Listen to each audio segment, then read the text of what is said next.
பேசுதல் என்பது தூக்கமல்ல, அது சக்தி. சாணக்கியர் சொல்வார், வாக்கு என்பது அரசின் மோதிரம். அதை கையாளும் கலைஞன் அதையே ஆண்டவன். ஒரு நல்ல வார்த்தை மனிதரின் மனத்தை மாற்றும். ஒரு தவறான வார்த்தை தொடர்பை அழிக்கும். இன்று இந்த 10 விதிகளை கற்க நீங்கள் தயாரா?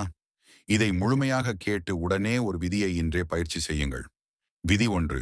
நோக்கத்தை தெளிவாக வைத்துக்கொள். சாணக்கியர் சொல்லும் முதற் பாடம், நீ பேசுவதன் நோக்கத்தை தீர்மானி. பேசும் முன் ஒரு வாக்கியம் தெளிவாக இருக்க வேண்டும். என்ன கோவையில் பேசுறேன்? தகவல் கொடுக்கவா? மனம் பதிப்பிக்கவா? அதிகாரம் காட்டவா? நோக்கமில்லாமல் பேசினால் வார்த்தைகள் சிதறும். எக்ஸாம்பிள், கூட்டத்தில் நீ திட்டத்தை விளக்கப் போகிறாயானால் தொடக்கத்தில் இது எதற்காக என்பதை சொல். ஆக்ஷன், அடுத்த பேச்சில் 10 வாக்கியங்களுள் முதலாவதாக நோக்கத்தை ஒரு வாக்கியத்தில் தெரிவி. விதி 2. எளிமை மொழி எளிமையாக இருந்தால் எதிர் உணரும். சாணக்கியர், சரள வார்த்தை பெரிய மனதை வெல்லும். கடினமான சொற்கள் நீண்ட வாக்கியங்கள் நம்மை நிதானமாக்கும். கருத்து கலக்கத்தக்கதாகும். எக்ஸாம்பிள், இந்த திட்டம் 3 படிகளில் செயல்படும் போன்ற வகையில் சொல்லு. ஆக்ஷன், அடுத்த உரையில் ஒரு நீண்ட கருத்தை 2-3 சொற்களிலேயே சுருட்டு சொல்லிப்பாரு. விதி 3. நேர்மை உணர்வு மனிதர்கள் உண்மையை உணரச் செய். சாக்குப்பட நம்பிக்கை அவசியம். சாணக்கியர் கூறுகிறார், நீயே உண்மையாக இருந்தால் அதுவே உன் அதிரடி ஆயுதம். நகைச்சோதி சொல்லாம உண்மையான உணர்வுகளை வெளிப்படுத்துவது அவசியம். எக்ஸாம்பிள், தவறு ஏற்பட்டால் மன்னிப்பை திறந்தமையாக கேட்கு. இது நீ நம்பத்தன்மை கொண்டவரா என்பதை காட்டும். ஆக்ஷன், அடுத்த பதிலில் தவறாக இருந்தால் சற்று நேர்மையாக இது என் தவறு என்று சொல்லு. விதி 4. வாக்கியத்தின் ரிதம். வாக்கிய ரிதம் நெருக்கமோ நல்லதோ என்பதை நிர்ணயிக்கும். சாணக்கியர், சொல்லும் வேகமும் நிறுத்தமும் ஒரு அரசியல். முக்கிய புள்ளிகளை மெதுவாகச் சொல்லு. தொகுப்புகளை வேகமாக முடி. எக்ஸாம்பிள், முக்கியமான பஞ்ச்லைனை சொல்லும்போது இடைநிறுத்தம் வைப்பது சக்தியை அதிகரிக்கும். ஆக்ஷன், ஒவ்வொரு முக்கிய வாக்கியத்துக்கும் 1-2 வினாடி இடைநிறுத்தம் பயில். விதி 5. கேட்பவரை கணிக்க. சாணக்கியர் அறிவுரை.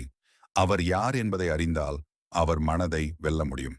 வயது, கல்வி நிலை, மனநிலையை பொறுத்து சொல். ஒரே மாதிரி அனைத்து மக்களுக்கும் பொருந்தாது. எக்ஸாம்பிள், தொழிலாளர் கூட்டத்தில் தொழில்நுட்ப வார்த்தைகளை குறைக்கவும்.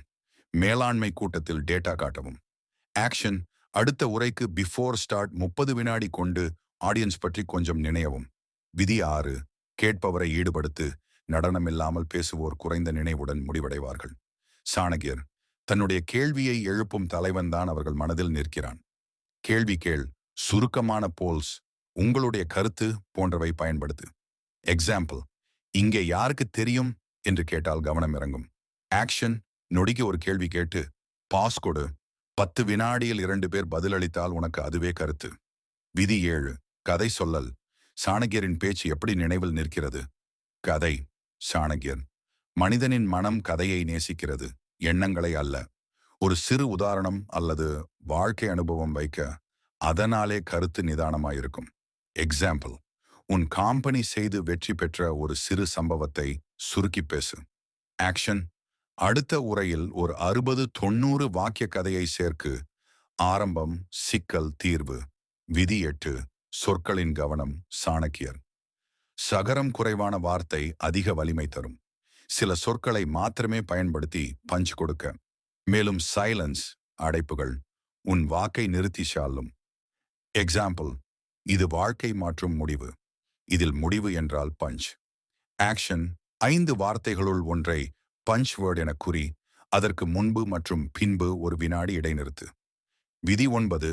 கண் தொடர்பு என் முக அசைவுகள். சாணக்கியர், கண்கள் உண்மையை பேசும், வார்த்தைகள் அதை சொல்லும். கடவுளுக்கு உள் பார்வை, சிரிப்பு, நேர்மறை உடல் மொழி எல்லாம் ஒரே மொழியாக செயல்படும். எக்ஸாம்பிள், நீங்கள் பேசும்போது 3-5 நிமிடம் சுற்றிலும் அனைவரின் கண்களை நேராக போதிய அளவில் தொடங்கு. ஆக்ஷன், இன்றொரு 2 நிமிடம் பேச்சில் வார்ப்புகளை முயன்று பாரு. எந்தவிதமான பதில் கிடைக்கிறது? விதி 10. பயிற்சி என் திடுமாற்றம். சாணக்கியர், கலை பயிற்சியால் மிளிர்கிறது. உங்களது பேச்சை பதிவு செய்து மீண்டும் கேட்டுச் சரி. சிறு குறைகளை சரி செய்து மீண்டும் முயற்சி செய். வாரத்திற்கு ஒரு முறை நண்பர்களிடம் பிராக்டிஸ் செய்யுங்கள். ஆக்ஷன் பிளான் 7 நாட்கள். நாள் 1. நோக்கம் கழிவு பயிற்சி 1 சென்டென்ஸ் பர்பஸ். நாள் 2. எளிமை என் பஞ்ச்வேர்ட் பயிற்சி. நாள் 3. கதை சொல்லல் 60-90 வாக்கியம். நாள் 4 ரிதம் அண்ட் இடைநிறுத்தம் பயிற்சி. நாள் 5 கேள்வி கேட்கும் பயிற்சி, ஆடியன்ஸ் இன்டராக்ஷன். நாள் 6 நான் வெர்பல், கண், முக பதிவு மற்றும் திருத்தம். நாள் 7 5 நிமிடமிருந்து 10 நிமிடம் வரை முழு உரையை பதிவு செய்து மதிப்பீடு. பேசுதல் ஒரு தொழில்நுட்பமும் ஒரு அரசும் தான். சாணகியர் சொல்கிறார், வாக்கு நமது அதிகாரம். அதை பயிற்சி செய்து கல்லாகும் போது நீயே சிங்கம். இப்போதே ஒரு விதியை எடுத்து 7 நாள்கள் பிராக்டிஸ் பண்ணுங்க. காமெண்ட்ல எழுதுங்க, நான் இன்று விதி ஒரு நோக்கம் பயிற்சி செய்தேன். நான் உங்கள் முன்னேற்றம் கவனித்து தொடர்வேன்.